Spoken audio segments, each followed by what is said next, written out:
tanda-tanda badan kita bermasalah. Ya, badan kita bermasalah, tanda-tandanya apa? Banyak. Pertama, bawaannya lemes terus. Ya, bawaannya lemes terus. Kemudian susah turun berat badan. Ya. Kemudian mood swing ini moodnya naik turun. Kalau bahasa kita zaman sekarang baperan. Tanda orang baperan apa? Gampang banget left group. Baru saja dinasihati sedikit, ngomong sedikit, left group, left group, left group. Orang begini Bu, cepat ubanan Pak, Bu. Kenapa? Beban dari dirinya. Maka tadi kalau tadi cerita tentang Rasulullah itu ketika beliau meninggal, ya kita baca dalam kitab-kitab tentang sirah beliau itu, ketika beliau ubannya Rasulullah ada yang menyebutkan cuma 3 waktu meninggal, atau ada yang menyebutkan 11, atau ada yang menyebutkan 20. Orang beruban itu, atau orang beruban adalah tanda penuaan. Tanda udah mau mati gitu lah bahasa kita. Kalau udah tahu ubannya udah banyak, ya udahlah, sering-sering ke masjid lah. Gitu. Tapi yang jadi masalah adalah sekarang baru saja masuk semester 1 kuliah, sudah ubanan. Apa penyebabnya? Stres juga ada, mungkin makanan juga. Setiap makanan yang dimakan yang sudah mengalami pengolahan, dipanaskan berulang, dikasih bahan kimia, bahan tambahan pangan, pasti menyebabkan hilangnya elektron dalam badan kita. Kita sebut dengan missing elektron. Jadi kalau teman-teman mau nyobain, ya kalau mau sih, coba trial gitu kan. Jadi ada satu orang yang kalau teman-teman lihat di YouTube ada satu orang Amerika yang nyobain makan fast food. Film dokumenternya judulnya Super Size Me. Jadi selama 1 bulan dia makan fast food. Gak usah sebutkan mereknya apa. Dan selama 9 bulan ke depan, dia harus mendetok badannya dengan keluhan bahkan penyakit hampir 90 jenis penyakit. Ya, seperti itu. Ya. Yang akhirnya dia bisa kembali, tapi itu butuh waktu yang lama. Jadi kalau Anda, ya kalau teman-teman di sini pikirkan baik-baik, kita tuh bersyukur banget Allah ciptakan kita dari tanah. Ya. Dalam surat Al-Mu'minun Allah katakan walaqad khalaqnal insana fi ahsani taqwim. Allah walaqad khalaqnal insana min sulalatin min tin, maaf. Dan kami ciptakan manusia dari saripati tanah. Kenapa tanah? Karena tanah itu sifatnya nyerap dulu. Dia nggak langsung Dia nggak langsung seperti air. Kalau air itu kan langsung larut. Ya jadi kalau misalkan Anda tiap hari pengen nyampah nggak apa-apa. Nyampah itu makan yang nggak sehat, bahasa saya gitu aja. Tapi ingat, dia akan terserap sampai akhirnya sebelum penyakit itu datang, ya, sebelum penyakit itu datang, dia ngasih sign dulu. Sign-nya berupa apa? Keluhan. Tadi saya sebutkan tadi ada mood swing, kemudian bawaannya marah terus, kemudian cemas nggak jelas, kemudian sensitif dengan makanan tertentu. Kalau dulu Anda bisa makan telur, sekarang nggak bisa makan telur, ada yang nggak beres dengan perutnya. Kalau dulu bisa makan udang, sekarang nggak bisa, ada yang nggak beres dengan perutnya. Kalau dulunya bisa makan katakanlah makanan-makanan yang sifatnya makanan alami gitu kan, sekarang nggak bisa, ada yang nggak beres. Ya maka kita pahami baik-baik ini teman sekalian. Kemudian juga kalau di sini sebutkan occasional headaches, jadi tiba-tiba pusing, tiba-tiba apa gitu loh. Jadi kita ngerti dulu badan kita bermasalah. Jadi kesehatan yang benar bukan nggak ada penyakit, tapi kesehatan yang sejati adalah munculnya vitalitas badan kita. Ya, munculnya vitalitas badan. Jadi kita nggak marahnya terkontrol, ya. Kemudian moodnya stabil seperti itu. Ya, itu tanda-tanda badannya fit. Dan itu hanya bisa didapatkan kalau kita mengurangi makan. Kalau kita mengurangi makan. Ya, dan tanda-tanda orang banyak makan apa? Ya gemuk. Ya, gemuk dan seterusnya lah, banyak masalah badannya. Makanya Nabi pernah menyampaikan dalam sebuah hadis bahwa nanti di akhir zaman aku melihat fenomena di kalangan umatku kegemukan di mana-mana. Seperti nggak banyak yang gemuk di sini. Ya. Itu. Kemudian ada lagi namanya brain fog. Brain fog itu bawaannya dikit-dikit lupa gitu loh. Tadi kacamata saya di mana ya? Tadi sepatu saya di mana ya? Itu brain fog. Otaknya berkabut. Gitu loh. Kemudian nyeri badan, nyeri sendi, nyeri otot gitu kan. Yang tidak kalah sering banget dialami banyak orang zaman sekarang adalah bad breath. Bad breath itu mulutnya bau. Mulut yang bau bukan hanya masalah di sini saja, tapi di perut juga banyak masalah situ. Ya, dan badan yang bau. Badan itu maksudnya dia tidak memberikan apa ya, bukan wangi sih tidak, tapi badannya itu maaf tidak atau mengeluarkan bau tidak sedap. Itu gara-gara apa? Makan. Nanti teman-teman coba deh, coba dalam 1 minggu itu, setelah 1 minggu deh 3 hari aja. Porsi makan Anda lebih banyak sayur sama buah, nanti bau badannya mulai hilang perlahan. Ya, bau badan dan jadi kenapa perlu deodoran? Karena yang dimakan asam. Jadi keringat itu muncul karena asamnya badan kita. Saya juga pernah seperti Anda juga gitu loh. Maksudnya ya pakai deodoran segala macam gitu kan, apalagi dengan iklan-iklan yang luar biasa, belum lagi cerita deodoran itu banyak sekali bahan kimia yang nggak perlu kita pakai, ya bahkan dia bisa memicu banyak masalah dalam badan kita di deodoran, ya. Tapi setelah saya perbaiki pola-pola makan, ternyata bau badan juga tidak muncul, ya. Dan kita nggak perlu deodoran. Kalaupun perlu deodoran, bisa pakai deodoran alami, jeruk nipis. Jeruk nipis itu bisa pakai buat deodoran. Diapain? Disemprot. Ya digosok-gosokin lah di bagian apa ketiaknya, maaf. Ya, itu deodoran. Ya. Asal jangan makan yang asam-asam. Contoh yang asam apa? Tepung, minyak, nasi, gula. Makanan tiap hari kan? Jengkol apalagi mah. Jadi makanan-makanan asam seperti itu akan memudahkan badan kita untuk dihinggapi penyakit. Ya. Kemudian urin yang warnanya keruh atau mungkin terlalu kuning. Ya. Tanda badan kita butuh didetoks. Maka mendetoks badan kita yang paling gampang sebenarnya kalau kita menggunakan apa yang Allah ciptakan di atas muka bumi ini, menggunakan air kelapa. Air kelapa itu teman-teman sebagian sudah saya share juga di Instagram juga. Salah satu yang terbaik yang kita bisa gunakan untuk detox adalah air kelapa yang dagingnya masih ingusan. Ya, yang halus banget itu. Nanti teman-teman bisa air kelapa kayak begitu Anda blender sama kurma. Ya, blender sama kurma, atau juga bisa di blender dengan 1 atau 2 kapsul habatus sauda. Ya, itu bisa buat mendetoks badan. Ya, air kelapa. Berapa banyak sekali sehari cukup. Ya. Jadi air kelapa ditambahkan dengan apa tuh namanya? Tadi kurma, atau air kelapa dikasih madu, atau air kelapa dikasih kunyit, atau air kelapa dikasih jahe, itu mendetoks badan luar biasa itu. Jadi sebenarnya Islam mengajarkan pola hidup sehat ini sangat-sangat low budget. Jadi kemarin ada mahasiswa, kemarin ya tadi pagi Ding tanya, ya kemarin juga, bagaimana caranya karena kami mahasiswa nih, kami kan budget terbatas, bagaimana cara tetap hidup sehat? Jawaban saya puasa. Ya kan? Kan gak banyak makan duit kan? Habis itu pergi ke pasar, beli apa namanya, beli kunyit, beli jahe, beli apa, beli serai gitu kan, beli buah sedikit, 10.000, 15.000 udah cukup. Makanya nggak perlu mahal-mahal kok untuk hidup sehat sebenarnya.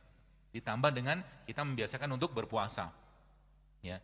Dan berharap misalkan ada kondangan misalkan itu toh, lumayan kan? Ya seperti itu. Kemudian, oh ya, ya izin dok. Insya Allah sesi tanya jawab pukul 17:10 ya, saya izinkan. Kemudian abdominal pain, jadi abdominal pain ini maksudnya sering nyeri perut, kram. Dan bagi perempuan, tanda-tanda badannya banyak masalah adalah mensnya yang bermasalah. Jadi kalau sudah perempuan bermasalah di mensnya, maka itu gerbang penyakit yang lebih besar ke depan. Ya, PCO nanti muncul dari situ, kemudian endometriosis, infertilitas akan muncul dari mens yang bermasalah. Ini secara umum kayak begitu. Ya, jadi hati-hati dengan itu. Kemudian sleep disturbance, jadi maksudnya yang lain daripada itu adalah gangguan tidur. Ya, gangguan tidur. Jadi gangguan tidur, orang susah tidur itu masalah. Makanya saya sarankan, kalau bisa teman-teman, kalau memang Anda memang suka olahraga, jangan olahraganya malam. Malam bukan waktu yang tepat untuk olahraga, karena tumbuhan pun sedang mengeluarkan karbon dioksida. Kapan olahraga yang baik? Waktu matahari terbit sampai sebelum tenggelam. Ya, karena matahari atau tumbuhan masih mengeluarkan oksigen dari proses fotosintesis tadi. Dan memang secara fisiologisnya hormon di malam hari itu beda dengan hormon di siang hari. Kalau malam hari parasimpatik yang bekerja, kalau siang hari simpatik. Maka di situ tadi saya sampaikan bahwa Allah sampaikan malam itu jadikan sebagai istirahat. Diistirahatkan apa? Organ, sistem, enzim semua diistirahatkan. Ya. Maka saya katakan kalau kita ngerti pola-pola ini maka nanti ya tadi kan pagi-pagi itu kita makan sayur dan buah. Buah lah terutama ya. Gak usah banyak-banyak makan. Nanti baru siang makan. Sebelum makan siang atau makan beratnya, kita makan buah dulu. Dan begitulah Allah ajarkan dalam surah Al-Waqiah. Makan buah terlebih dahulu. Jadi buah itu bukan buat cuci mulut. Ya. Dan memang nggak pernah juga saya lihat ada orang cuci mulutnya pakai buah kan. Gosok-gosok nggak ada. Jadi intinya makan buah. Habis makan buah Anda makan apa? Sebelum makan buah, lebih baik Anda minum dulu. Minum air dulu. Airnya diapain? Airnya boleh Anda tambahkan madu, Anda bisa tambahkan jeruk nipis, atau mungkin air jahe sebelum makan buah tadi. Habis itu baru makan buah kan? Udah kenyang belum? Kalau udah kenyang, alhamdulillah banget kan? Jadi nggak perlu banyak makan yang lain. Jadi akhirnya kita membiasakan untuk tidak terlalu banyak makan, tapi sekali makan berkualitas. Kalau sudah dapat buah seperti Anda boleh kita lanjutkan dengan makan sayur. Ya. Seperti polanya kayak begitu kalau saya sih ya. Sayur nanti di situ ada sayur, kalau memang butuh protein silakan pakai protein. Dan protein terbaik yang ada di Indonesia namanya tempe. Kalau nggak dapat daging, tempe itu baik banget. Bahkan nanti sekarang saya nggak ada demonya. Kadang-kadang tadi di masjid di mana tadi? Di TSM tadi itu saya mendemokan bagaimana kita bisa bikin sambal yang kita tempe yang kita makan pakai sambal. Tempenya mentah ya. Kok kan tempe kan protein. Protein kalau digoreng, dipanaskan kan rusak. Sebagian besar rusak. Jadi makan tempe itu lebih baik mentah. Oh nggak percaya dia. Baru tahu ya Pak?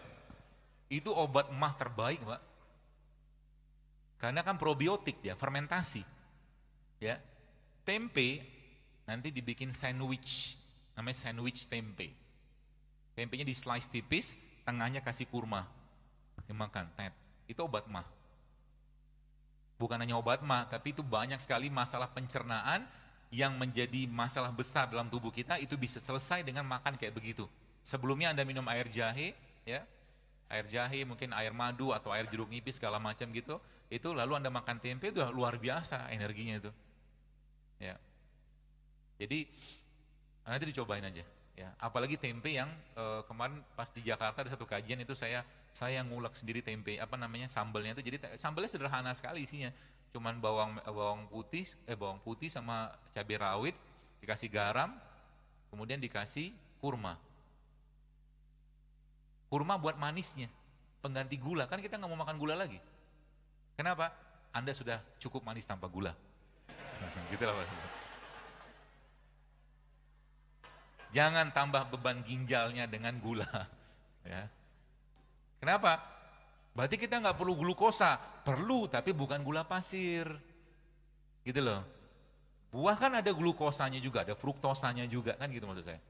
Ya, kita tetap butuh glukosa ya, tapi bukan dari gula pasir yang sisa, yang cuman meninggalkan glukosa doang. Yang tidak orang yang belum banyak tahu justru malah glukosa ini Bapak Ibu sekalian kalau nggak dipakai di badan kita dia diubah oleh badan menjadi namanya glikogen. Glikogen kalau nggak kepake diubah lagi menjadi lemak. Jadi orang yang terlalu banyak makan gula pasir, terlalu banyak makan nasi putih, lama-lama berubah jadi lemak juga. Jadi kalau kita mau nilai kira-kira penumpukan lemak itu dari kita tuh banyak atau tidak, ya lihat aja porsi gula dan porsi nasi yang kita makan. Dan ini kalau Anda benar-benar kerjakan, banyak sekali hal-hal yang berhubungan dengan kesehatan kita tuh itu bisa terbantu gitu kan. Saya nggak tahu di sini pesantren gini ya, kalau mungkin saya sarankan ya tidak mesti makan nasi putih kok tiap hari. Ya, tetap kita bisa dapat energi yang luar biasa tanpa harus makan nasi putih. Misalkan kita mau tetap makan nasi putih silakan, tapi jangan banyak-banyak. Berapa banyak? Kalau saya biasanya cuma 1 sendok makan. Hal lagi. Hailah. Seperti kaget banget, Anda tetap bisa hidup tanpa nasi, percayalah saya.